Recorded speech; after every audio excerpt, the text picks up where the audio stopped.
Kalau kita misalnya kerja, kita ngelihat pekerjaan kita harus banyak berbohong, harus melakukan tindakan-tindakan yang tidak bermoral, kita harus bergumul, kita harus mundur dari pekerjaan tersebut. Seorang datang kepada saya, Kak, gimana ya, aku lulusan cuma SMP, aku punya tanggungan rumah, adikku sekolah, dan biaya hidupku juga. Gajiku tuh kurang lebih sebulan sekitar, dia bilang 12 juta waktu itu, kadang-kadang sampai 14, kadang sampai 20 juta. Saya bilang, kerjamu apa? Gandain DVD porno. Terus saya bilang, kamu hati nuranimu gak terusik? Aku terusik sih, tapi gimana lagi? Aku butuh banget. Kalau aku kerja di luar halal, aku cuma dapat gaji 2 juta. Mentok 2,5 juta, 3 juta. Saya bilang, kau bisa lakukan, kamu bisa memilih, hidup ini bisa memilih. Lebih baik kamu kerja halal, saya bilang. Kamu ngontrak di tempat yang kecil, gak harus di perumahan, di tempat peta, saya bilang.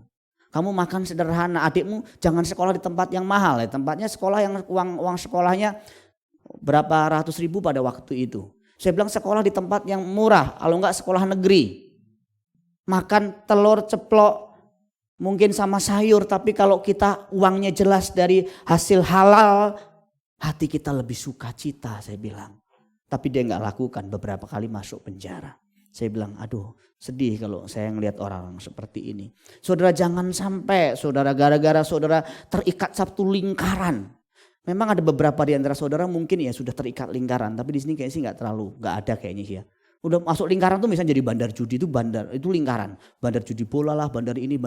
Itu lingkaran saudara. Itu susah sekali, apalagi sudah cicil rumah, cicil mobil, anak sekolah di tempat yang mahal. Waduh, mau keluar lagi mau usaha halal kecil-kecilan. Waduh, itu susah sekali. Tapi lebih baik kalau menurut saya, lebih baik kita selamat jiwa kita di kekekalan daripada di dunia ini kita selamat, banyak duit tapi jiwa kita binasa. Seperti yang saya khotbahkan tadi pagi. Yang kedua, larangan atau pesan untuk kita tidak boleh khawatir bukan berarti kita dibebaskan dari masalah dan mara bahaya. Jadi orang Kristen tuh gak dibebaskan dari mara bahaya, tidak dibebaskan dari masalah. Burung dan bunga bakung yang dipelihara Bapa di surga yang dipakai ilustrasi oleh Yesus Kristus itu tetap bisa mengalami hal-hal yang buruk. Contoh, burung yang di beberapa gambar yang saya tayangkan di sini, burung-burung ini pada berjatuhan.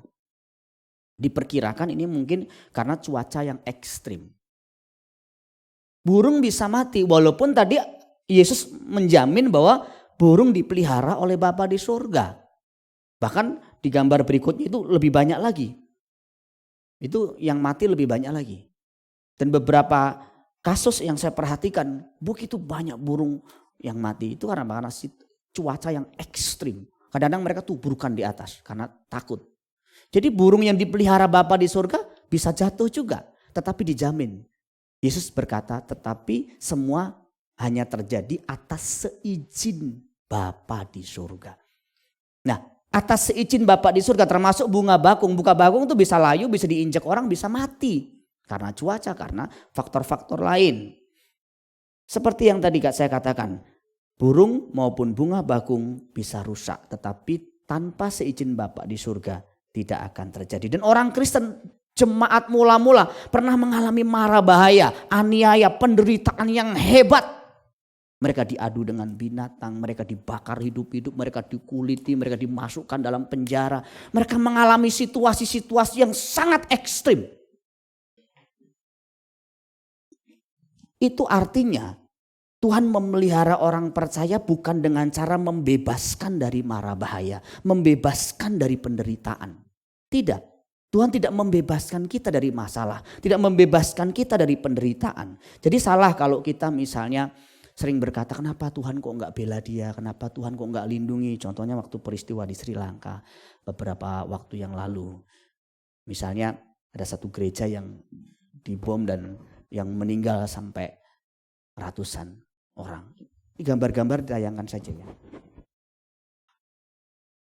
Kenapa? Kenapa sepertinya Tuhan gak melindungi mereka atau mereka ke gereja? Kenapa Tuhan tidak melindungi mereka? Sama seperti waktu jemaat mula-mula. Mereka diadu dengan binatang, diterkam, dimakan binatang. Mereka dibakar hidup-hidup. Kemana Tuhan? Kenapa Tuhan tidak bela? Katanya Tuhan pelihara. Karena katanya Tuhan jagai. Tuhan jagai, Tuhan pelihara, jangan khawatir itu bukan berarti gak ada masalah Bapak Ibu. Orang Kristen gak usah takut masalah. Orang Kristen tidak usah takut bahaya.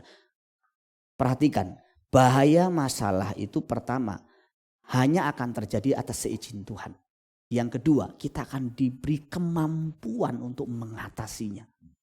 Yang ketiga, kita akan dapat manfaat rohani di sana. Jadi orang-orang Kristen yang takut bahaya, yang lari dari bahaya, lari dari masalah gak makin bertumbuh.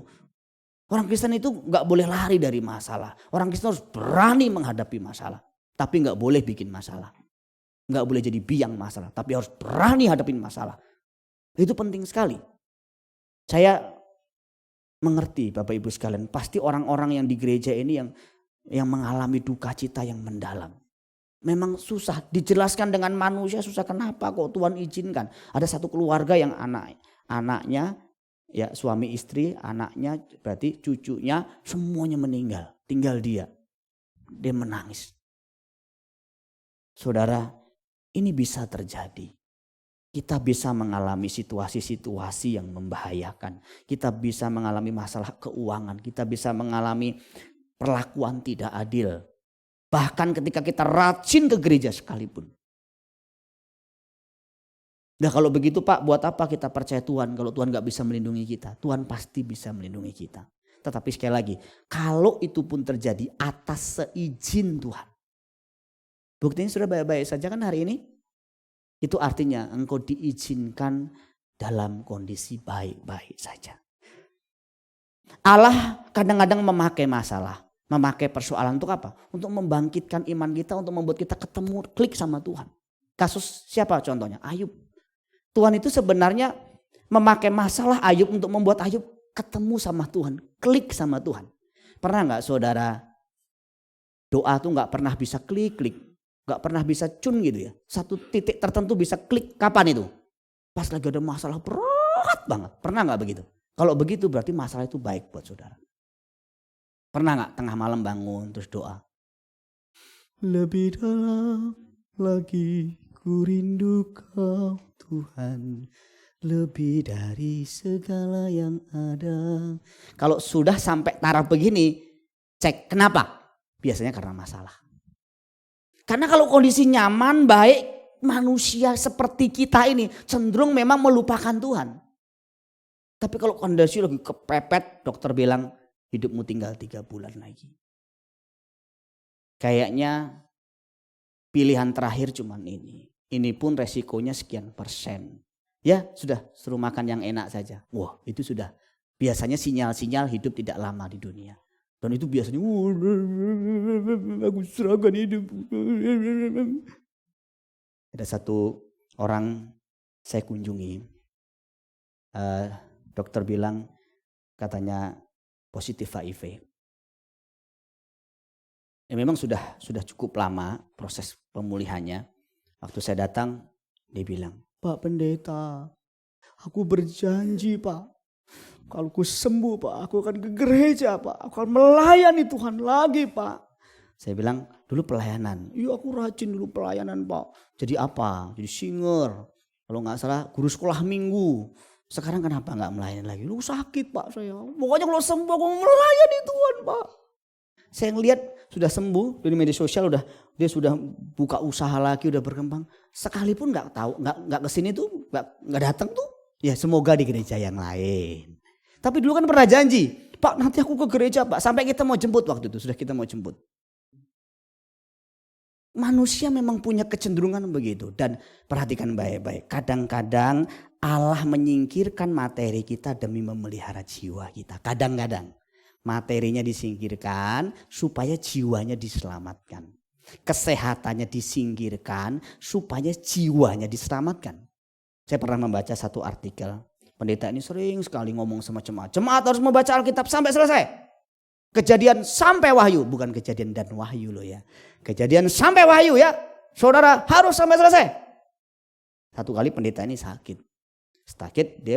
Karena sakit kan otomatis banyak waktu kosong. Dia baca Alkitab dan dia jujur setelah sembuh. Baru menyelesaikan pembacaan Kejadian sampai Wahyu itu waktu sakit. Dan dia minta maaf sama jemaat. Jemaat, Saya minta maaf, sebenarnya saya juga nggak pernah selesai baca Alkitab. Jadi sebenarnya waktu saya sakit kemarin itu saya dapat berkat Tuhan. Saya baca Alkitab sampai selesai. Janganlah kita baca Alkitab sampai selesai kalau kita sudah sakit. Yang ketiga, kita diberi pesan sama Tuhan untuk jangan khawatir. Itu bukan berarti kita tidak perlu merawat diri. Jadi ceroboh, tidak mengelola keuangan, boros, tidak perlu bersikap hati-hati. Ini yang salah, ini salah kaprah. Lah jangan khawatir, karena jangan khawatir jadi nggak ngerawat diri. Jangan khawatir Tuhan pelihara, uang nggak dikelola dengan baik. Jangan khawatir Tuhan jagai, mobil tidak pernah dicek di servis. Nanti kalau terjadi apa-apa, disalahinya sama Tuhan. Pendetanya nggak tokcerin doain kita. Padahal ngerti besok mau kerja seharian. Pulang sudah malam sudah capek. Malah main game. Malah nonton film. Harusnya istirahat yang cukup supaya nanti di kendaraan fresh, seger. Nah ini kan kesalahannya terletak di mana? Kadang-kadang di kita juga. Karena kita tidak berhati-hati. Kan Alkitab berkata apa yang ditabur itu yang dituai. Kalau saudara secara misalnya ya makan saja yang ditabur, yang dimakan yang berlemak tinggi, kolesterol tinggi. Apalagi kira-kira yang ditabur di badan saudara ini ya. Semua yang gak sehat-sehat yang mengandung pengawet, mengandung micin, mie instan lu tiap hari. Saudara menabur lo itu. Nanti menuainya nanti kalau sudah di atas usia 40. Silakan yang masih suka makan mie instan silakan. Coro saya terus. Nanti saudara akan menuai loh. Yang suka makan junk food. Yang tengah malam masih makan kunyuk babi. Saudara harus bisa merawat diri juga. Saudara sudah harus kontrol. Kontrol kesehatan juga. Aduh kok sudah kayaknya kepala udah berat-berat ya. Ini kolesterol nih kayaknya nih. Aduh kalau kayak udah teng usam urat nih kayaknya nih. Jangan dihajar terus dong jeroannya. Saudara harus bisa, itu bertanggung jawab namanya. Karena banyak orang itu mencobai Tuhan. Udah tahu itu tidak boleh, udah tahu itu bahaya, dihajar terus. Siapa ya cerita sama saya, ada temennya sakitnya cukup parah. Tapi ada makanan rumah sakit yang harus dimakan dia gak mau. Dia diam-diam suruh beli nasi padang. Mati itu gak lama. Bener lama, gak lama meninggal. Kalau saudara ada diabetes misalnya, saudara ada gula tinggi, ya makan yang manis ya dikurangi, dikontrol. Bergerak, olahraga dan sebagainya. Mau gak mau saudaraku sekalian. Pola makan juga harus teratur. Jam berapa saya sarapan, jam berapa makan siang, jam berapa saya harus makan malam. Makan malam jam 12. Itu mah bukan malam itu saudara. Aturan kesehatan kan sebenarnya kalau kita mau istirahat ya. Kandung kemih kita harus kosong 3 jam sebelum tidur. Perut kita juga harus kosong 3 jam sebelum tidur. Artinya kalau kita tidur jam 10 ya saudara hitung aja. Berarti kan jam berapa itu?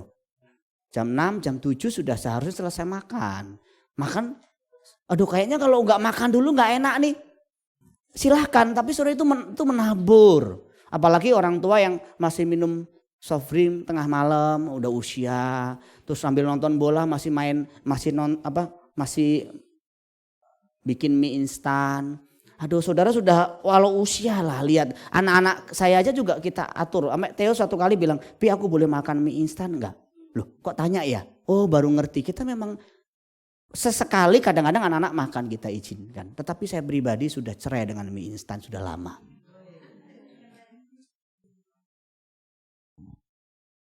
Ya merawat diri juga, saudara yang kumisan, jenggotan, saudara yang kukunya panjang-panjang, hitam-hitam, dirawat lah.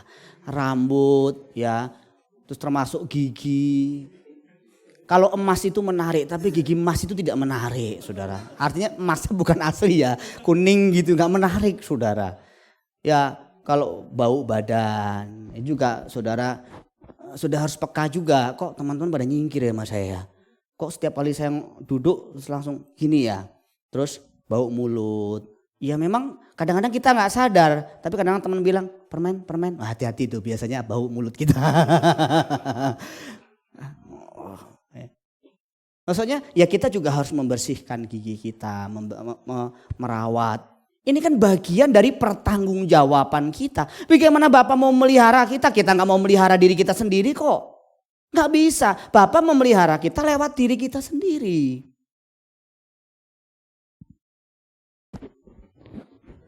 Mengelola keuangan dengan baik. Beberapa prinsip penting yang harus kita mengerti. Saudara usahakan pengeluaran tidak lebih besar daripada pemasukan. Aduh pengeluarannya berapa, pemasukannya berapa. Istilahnya besar pasak daripada tiang. Akhirnya gali lubang tutup lubang. Kayak Roma Irama bilang gali lubang tutup lubang. Kan gali lubang tutup lubang itu kan gak indah. Saudara. Jeglong sana jeglong sini orang jadi masuk jurang. Saudara harus tahu kemampuan saudara itu gajinya berapa. Ya kan. Kalau gajinya segini ya harusnya saya bisa pengeluarannya segini. Yang ini saya nggak beli dulu dan sebagainya. Kita perlu memiliki daya tolak terhadap iklan. Iklan ini yang memang punya kekuatan luar biasa. Big sale, super big sale, macam-macam kan. Apalagi ibu-ibu itu mata langsung hijau. Bapak-bapak langsung ketar-ketir. Cing. Ibu-ibu kalau di mall langsung. Apalagi menjelang ini lebaran begini kan. Ini kan semua godaan. Bapak-bapaknya yang ketar-ketir. Makanya sering saya bilang kan. Bunya pulang dari mall seger. Bapaknya lemas. Karena ngelihat banyak yang belanja. Hati-hati juga dengan kartu kredit termasuk. Ya kalau promo-promo kartu kredit kan banyak ya. Saudara harus bijaksana juga. Kita ada kartu kredit saudara. Dulu kita ngurus gak dikasih-kasih gak bisa. Gak ngurus malah dikasih. Bingung kan saudara. Tapi kita gak bawa. Kita hanya untuk nyicil kalau memang perlu banget kayak keyboardnya Theo kemarin. Kita nyicil pakai kartu kredit. Kalau memang ada fasilitas yang 0%. Udah gitu aja. Kita enggak bawa. Satu kali kita makan terus ada cicilan sekian persen. Ada apa promo sekian persen gitu. Mah enggak bawa. Enggak kita enggak bawa. Takut. Kita enggak bawa. Kita banyak cash only. Udah ada duit cash aja. Enggak ada ya sudah. Kalau perlu yang itu kan nggak perlu dibanggain punya kartu di bank itu kartu utang kok bangga. Ada banyak orang bangga punya kartu utang. Bijaksana juga dalam berhutang. Bukan tidak boleh berhutang. Bijaksana itu artinya tahu batas kemampuan saudara. Jangan saudara nanti menyalahkan Tuhan seolah-olah Tuhan nggak bisa melihara orang saudara ngutang aja sampai nggak punya hikmat istilahnya. Bukan tidak boleh hutang. Hutang itu juga harus berhikmat, benar-benar harus hati-hati. Dan kami punya prinsip ya, kami saya suami istri hampir tidak pernah berhutang. Artinya kami punya prinsip sebisa mungkin kami tidak berhutang. Sebenarnya cicilan itu juga hutang. Kami mampunya seberapa? Oh mampunya sekian ya sudah sekian. Nggak mampu ya sudah kita stop. Kita nggak ngelakuin nggak nyicil istilahnya begitu. Bisa membedakan antara kebutuhan dan keinginan terutama ibu-ibu ini. Karena ibu-ibu ini susah sekali. Ini keinginan atau kebutuhan tipis sekali. Ya kalau kebutuhan itu benar-benar kita perlu, harus. Jangan kita beli barang, kita beli sesuatu yang gak kepake. Ngangkerak orang Jawa bilang. Pengen ini panci sudah sekian deret gak dipakai semua. Cuma dipakai cuma satu tuh. Apalagi itu kira-kira sepatu, jas, jaket. Tas itu kebanyakan gak dipakai tapi beli terus. Kenapa? Pengen bukan butuh, pengen. Saudara kalau bisa menahan pembelianmu, saudara bisa memberi lebih banyak loh. Serius. Kenapa? Ya kan menahan pembelianmu supaya bisa memberi lebih banyak. Aduh kadang-kadang ibu-ibu nih yang paling gak ini nih. Betul, seorang pernah ngomong begini, sekecil apapun uang kita, gaji kita cukup bila digunakan untuk hidup. Tapi sebanyak apapun duit kita ini, kalau untuk gaya hidup tidak pernah cukup. Kenapa sih?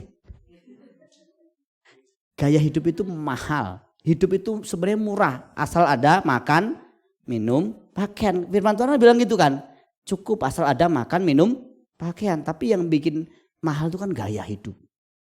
Pengen menjadi seperti orang lain. Yang lain punya TV, ganti TV gede, pengen ganti. Rumahnya direnov, pengen juga direnov. Padahal kita belum tentu sanggup. Ya gak selalu harus begitu. Ganti mobil, ikut ganti mobil. Kan gak harus begitu saudara. Ya kalau memang kita punya silahkan puji Tuhan. Saudara punya puji Tuhan. Cat rambut ikut cat rambut. Catnya di Jerman ikut di Jerman. Potong rambut di Joni Andrian ikut Joni Andrian. Padahal biasanya di pinggir jalan. Terus ganti ikut-ikutan ke Joni Andrian lah, kemana lah. Kita tahu batas kemampuan kita mana, ya kita sederhana saja sih saudara. Itu sebabnya Alkitab mengatakan cukupkanlah dirimu dengan gajimu. Nah, gajinya berapa? Diatur sedemikian rupa supaya cukup, bahkan bisa sedikit nyimpan dan dipakai untuk menolong orang lain. Sisihkan untuk sedikit menabung. Saudara tidak tahu prosentasinya tapi sisihkan. Ada sedikit tabungan buat saudara. Pak, Bapak ini ngajarin gak mengandalkan Tuhan. Suruh menabung itu gak ngandalin Tuhan. Menabung itu bentuk pertanggungjawaban keuangan. Dan Alkitab mengajarkan kita harus belajar dari semut. Alkitabiah tidak. Lawan pendeta gak akan menang saudara. Alkitab mengajarkan kita suruh belajar dari semut. Amsal 30 ayat 25, semut bangsa yang tidak kuat tetapi yang menyediakan makanannya di musim panas. Supaya nanti di musim dingin sudah ada makanan. Ini apa prinsip apa? Prinsip menabung. Jangan saudara kesusahan sehari cukup untuk sehari. Udah uang sebulan habis-habisin sebulan. Nah, salah itu. Kalau lebih disimpan. Jangan dihabis-habiskan. Kan orang salah memahami ayat yang ke-34 itu. Yang ketiga, kalau Tuhan menyuruh kita jangan khawatir, Tuhan menyuruh kita jangan kita menjadi gelisah, takut, itu bukan berarti kita tutup mata dengan penderitaan sesama dan pekerjaan Allah. Saudara, saya mau tanya sama saudara. Saudara mungkin kan berkata, lalu bagaimana dengan mereka kekurangan, Pak? Katanya Tuhan pelihara, kok ada yang kekurangan? Saya mau tanya sama saudara, ada gak orang Kristen yang kekurangan? Ada gak pendeta kekurangan? Apa saudara bisa berkata mereka tidak kerja keras? Apa mereka saudara berani menghakimi mereka tidak punya iman? Berani menghakimi mereka tidak kerja keras, tidak punya iman? Enggak loh, saudara, kita gak boleh begitu. Ada situasi-situasi di mana mereka sudah kerja keras, mereka sudah berdoa, mereka punya iman, tapi tidak beruntung kondisinya. Ada wilayah-wilayah tertentu, situasi-situasi tertentu yang betul-betul memang harus kita bantu, harus kita tolong. Termasuk dengan pekerjaan Allah yang minim dengan dana dan tenaga. Bagaimana? Loh, katanya Bapak pelihara gereja kita, berarti biar Tuhan sendiri yang turun tangan nolong kita.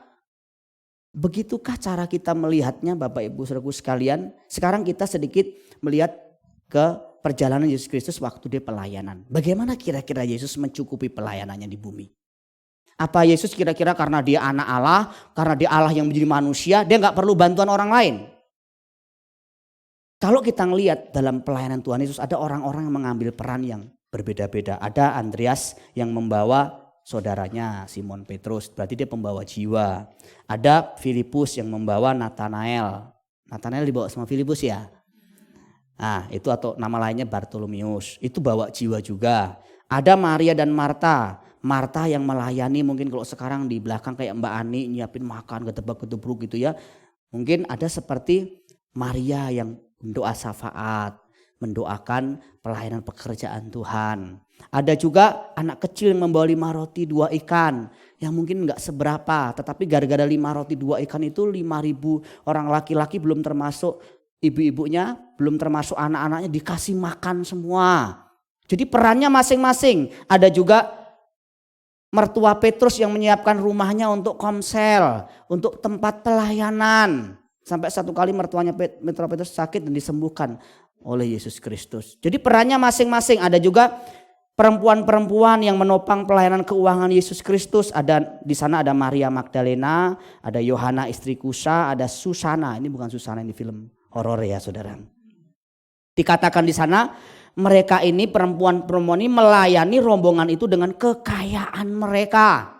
Jadi perempuan-perempuan ini yang mensupport pelayanan Yesus Kristus selama di dunia. Bendaharanya siapa? Ya, bendaharanya Yudas Iskariot. Yesus tidak langsung, Tuhan turunkan uangmu dari surga. Ya Bapa, enggak. Didukung oleh orang-orang yang secara fisik manusia. Yang menopang pelayanan Yesus Kristus dalam bentuk uang, tenaga. Jadi kalau kita mengatakan gereja dipelihara oleh Bapa di surga, hamba Tuhan dipelihara oleh Bapa di surga, orang miskin dipelihara oleh Bapa di surga. Gimana caranya? Dia memelihara melalui kita. Termasuk Paulus. Paulus dipelihara oleh anak-anak rohaninya, dipelihara oleh jemaat-jemaat di Yerusalem. Mereka kumpulkan seminggu sekali. Paulus kumpulkan dan bawa dibagikan kepada jemaat yang lain. Elia dipelihara lewat pertama burung gagak. Tetapi yang kedua, Elia dipelihara lewat seorang janda miskin. Jadi ini penting sekali prinsipnya. Tuhan tuh pelihara kita, pelihara orang percaya melalui kita. Pertanyaannya siapa yang mau dipakai Allah untuk memelihara orang lain? Hanya dua kemungkinan, kita dipelihara atau kita memelihara. Paulus berkata terlebih berkat memberi daripada menerima. Tetapi perhatikan baik-baik, ada situasi tertentu di mana kita sebenarnya nggak mau menerima. Tetapi kita harus belajar juga rendah hati menerima. Nah ini penting. Saya mau tanya sama saudara, memberi sama menerima lebih bahagia mana? Memberi. Tetapi orang yang berani menerima, mau menerima padahal dia nggak suka menerima, itu orang rendah hati juga. Tetapi tentu sikap hati kita yang terpenting. Jadi Tuhan itu memelihara orang-orang di sekitar kita, memelihara pekerjaan Tuhan lewat kita. Jadi bukan mistik. Kalau pekerjaan Tuhan ini maju nggak maju juga tergantung saudara. Di dalam gereja ini ada yang nggak sekolah, ada yang lapar, ada yang nggak makan, juga saudara, tanggung jawab saudara dan saya. Jadi Tuhan itu tidak kirim malaikat nanti akan ngasih makan jemaat yang nggak bisa makan. Saudara akan dituntut sama saya di hadapan Tuhan. Itu kenapa saudaramu nggak makan, kamu nggak lihat. Tentu kita masing-masing berperkara dengan Tuhan. Yang malas, yang nggak mau kerja juga akan urusan dengan Tuhan, nggak boleh. Tetapi yang sudah kerja keras tapi memang dalam batas tertentu nggak sanggup, ada saudara seiman yang support, yang nolong, yang nopang satu dengan yang lain. Tujuan Tuhan memberkati kita lebih bukan untuk menaikkan taraf hidup kita, tetapi untuk menaikkan nilai pemberian kita. Saya berdoa supaya semua sudah diberkati lebih.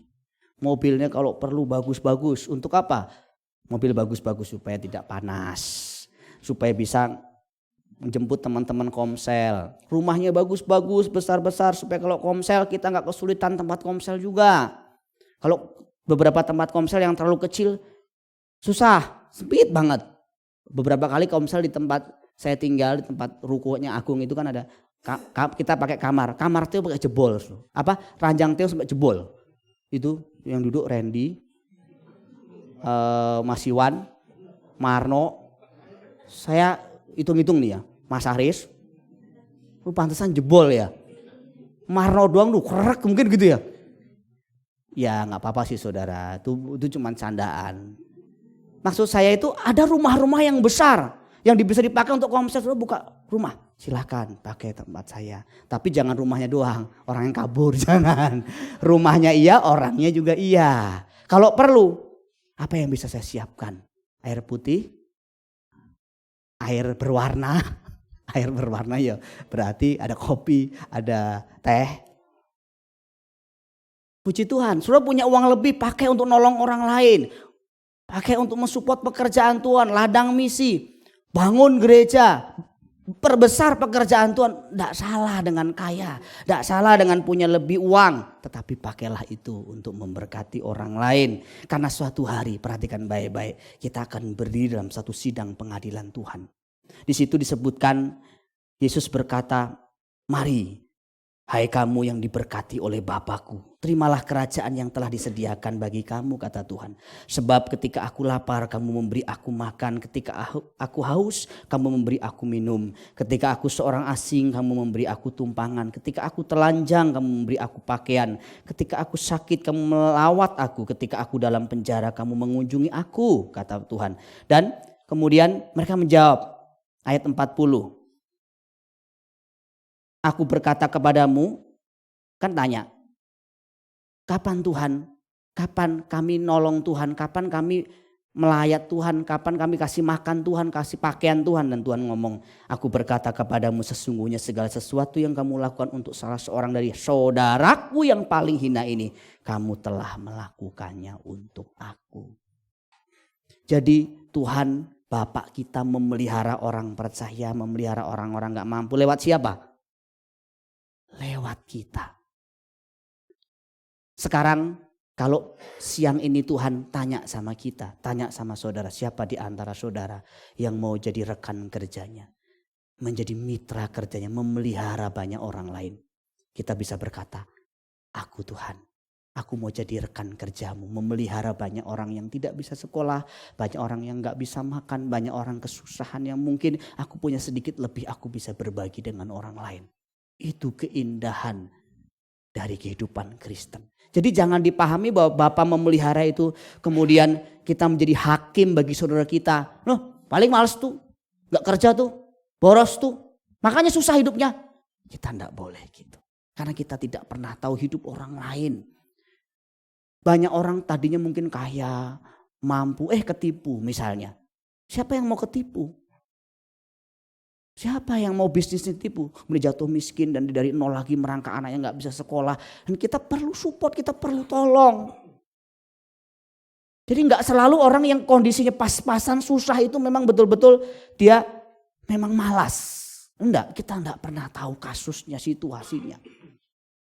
Ada kadang-kadang ya dia orangnya pinter, berbakat, tapi gak bisa sekolah. Kalau dia sekolah dia jadi dokter, dia jadi insinyur, dia jadi presiden, dia jadi ketua DPR. Kita tidak pernah tahu. Kenapa kita tidak mengambil peran? Aku mau tolong dia, aku mau bantu, aku mau ambil bagian. Demikian juga dengan pekerjaan Allah, saudaraku sekalian. Puji Tuhan masing-masing punya ambil perannya. Ada yang memang main musik, ada yang singer, ada WL, ada yang khotbah seperti saya menyiapkan materi. Ada yang bagian dapur, ada yang memberi uang. Ada masing-masing kita mengambil peran, ada pelayanan sekolah minggu. Semua adalah bentuk pertanggungjawaban kita di hadapan Allah. Betapa indahnya kehidupan kekristenan kita kalau kita mengerti pemeliharaan Bapa dengan benar. Saya berpikir setelah sudah mengerti kebenaran ini, saudara tidak akan gampang untuk berkata, ya aku dipelihara Bapa di surga. Aku gak usah kerja keras, aku gak usah lagi mengembangkan diri, aku gak usah tolong orang, salah. Aku gak usah hati-hati, salah. Kita juga tetap harus hati-hati. Kiranya Tuhan menolong kita sekalian. Amin.